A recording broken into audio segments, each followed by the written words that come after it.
Good evening and thank you for joining us for KREM 2 News at 6. I'm Mark Hanrahan. Welcome everyone, I'm Whitney Ward. Well, one of Spokane's top leaders in the city's fight against homelessness will be leaving his post at the end of July. Cupid Alexander, who led the Division of Neighborhoods, Housing and Human Services, submitted his resignation yesterday. He is the third city homelessness leader to leave City Hall this year, and as our own Ian Smay reports tonight, his resignation came as a shock to local leaders.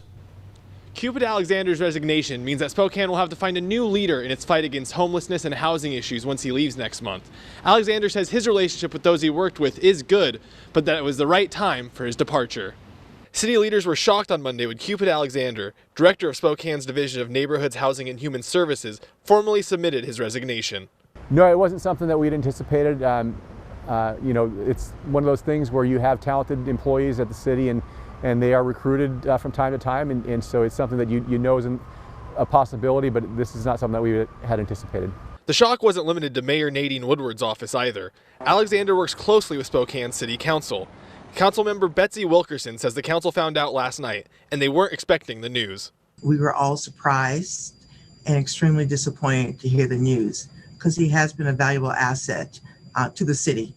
And if you speak to not only council, but to other community members, especially in the business world and the nonprofit world, I believe you would hear the same thing.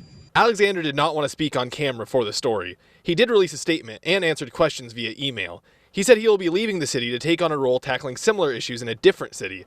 He said in part, "It's been a solid 8 months, and I am proud of the work we accomplished together.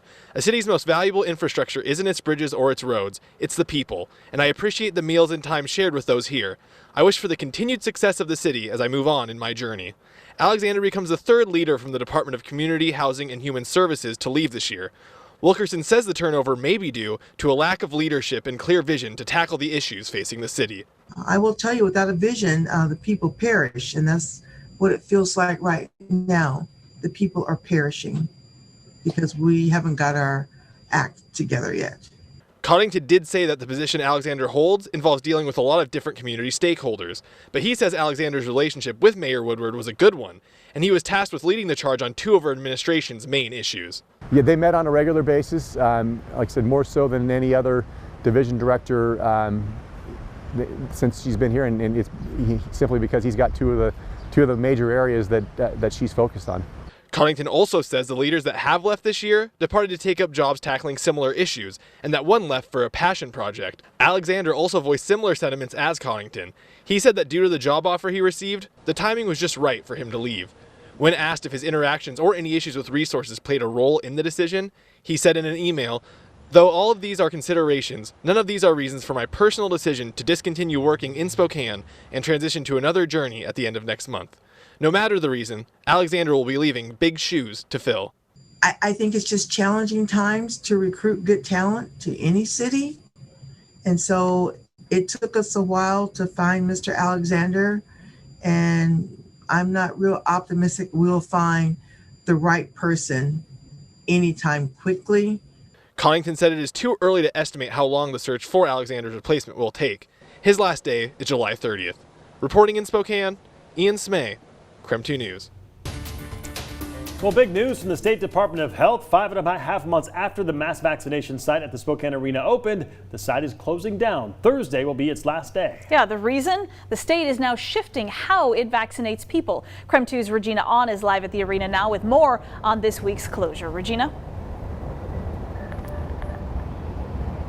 Yeah, guys, it's definitely a much different site here at the Spokane Arena mass vaccination site from January when it first opened up. As you'll probably recall, back in January, there were cars lined up here, people waiting probably hours to get a shot.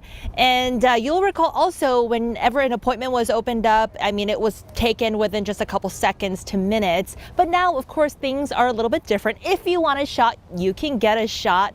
And as you guys mentioned, the mass vaccination site here at the Spokane Arena will be closing on Thursday from 9 to 5 will be the hours there. Now, the Washington Department of Health will now be transitioning to mobile vaccination clinics aimed at making it much more convenient for you guys who may not have accessibility to get these shots and get your vaccine. So the Spokane Arena is the last mass vaccination in the state to actually shut down. So health officials say it's been a success, providing nearly 76,000 shots shots a day since it's opened.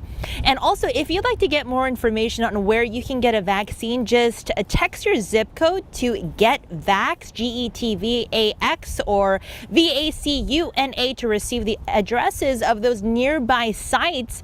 Or if you have any questions, just call 833 Vax Help. And again, if you would like to get a shot out here at the Spokane Arena, just remember you have tomorrow and Thursday. Thursday again is the last day to get your shot from 9 a.m. to 5 p.m. Definitely a chapter that is closed, but again, very successful. 76,000 shots given, so very good news there. Of course, all this information you can find on our website. That's krem.com. But for now, live here in Spokane, Regina On, back to you. Regina, thank you very much. 2 more days down there at the arena.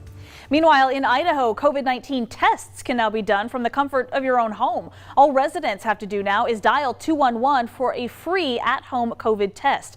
Those tests are provided by the Idaho Department of Health and Welfare. The state's been partnering with Vault Medical to provide PCR saliva tests. They can be used regardless of whether a person has symptoms or a known exposure to COVID-19. Now, no personal information is required other than your name and your mailing address. That saliva sample needs to be mailed to Vault in a self-addressed prepaid envelope through UPS. The results are then available to the individual electronically in 24 to 72 hours. And again, all you have to do is dial 211 in the state of Idaho to get a free at-home COVID-19 test. Well, let's talk weather, shall we? Many of you probably woke up early this morning to thunder, lightning, and that pouring rain. And round 2 of that storm passed through Spokane just around 3 o'clock this afternoon. It was just pouring up here on the South Hill. Oh, it sure was. So today we know also expected to be kind of the coolest day of the week. It's going to get gradually warmer, I think, every single day this week, of course, as we get ready for Father's Day weekend. So, Tom, what do we need to know as we kind of get ready to get to the weekend? Well, first of all, we give thanks for that liquid gold that fell in the overnight hours. And again, this afternoon, we needed it. We're still more than 4 inches below our normal rainfall total. So that was absolutely fabulous. Obviously, that rain cooled us down. We're at 56 degrees right now. Wind is out of the south at 10 miles per hour. Generally cloudy and skies and damp conditions outside. It's going to get chilly tonight, but the cloud cover is going to disappear. Why? Well, look at all the rain. The rain has now moved off into areas of North Idaho and western Montana. Some heavy rain right now in northern Shoshone County, so north of the Silver Valley, mostly in the forested areas. Now, some of that is thunderstorm activity, so obviously we worry about cloud-to-ground lightning and creating wildfires, but really the great benefit of this is that it's so beneficial in the sense that it's bringing us all that much-needed heavy rain. Chilly tonight with an overnight low of 46 degrees. We'll look for temperatures to climb into the 70s tomorrow for the weekend. I've got 88 on Saturday, and then on Sunday, which of course is the day that we honor Mark Hanrahan and the rest of the great fathers out there, we'll look for a daytime high of 87 degrees. Thank you for the reminder. Yes. All right, well, 2 people facing felony charges after police say they were found in possession of fentanyl. That's according to our news partners, the Coeur d'Alene Press. Fentanyl linked to a number of deadly overdoses in that area. Leah Bartholomew is charged with 2 counts of possession of a controlled substance, possession of drug paraphernalia, and injury to a child. David Tao facing the same charges. The 2 were arrested during a traffic stop with Idaho State Police. During a search of the vehicle, troopers say they found fentanyl pills, meth, marijuana, and drug paraphernalia. Troopers say a teenage girl was in the car during the arrest. Bartholomew is in jail on $75,000 bond, while Tao, who was on probation at the time of the arrest, is now being held on $40,000 bond. Today, Northern Quest Casino hosted a job fair for its hotel operations. It's currently offering full and part-time jobs. All applicants do have to be 18 years or older. The job fair wrapped up at 5 o'clock today, but they do still have plenty of positions open. Northern Quest says they understand the hesitation with working after a pandemic, but they say they are eager to welcome new employees. With the COVID, it was a little bit slow at first, but we have been getting a lot more. We do our best to try to get the word out, but we know that with the pandemic and everything, people are a little bit apprehensive about, getting out there. But we're always here and we're always looking for new people to join our team. Again, the job fair ended at 5 p.m., but for current job availability, just visit the Northern Quest website for that information.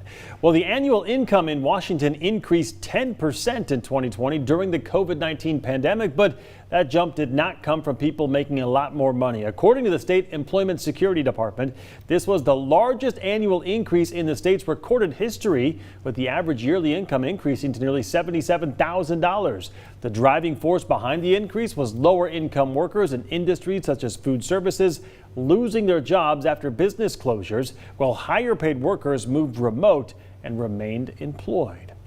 Well, it took months to get federal aid to the towns of Malden and Pine City after that Babb Road fire, but a bill introduced today aims to get disaster relief to rural communities faster. More on that coming up after the break.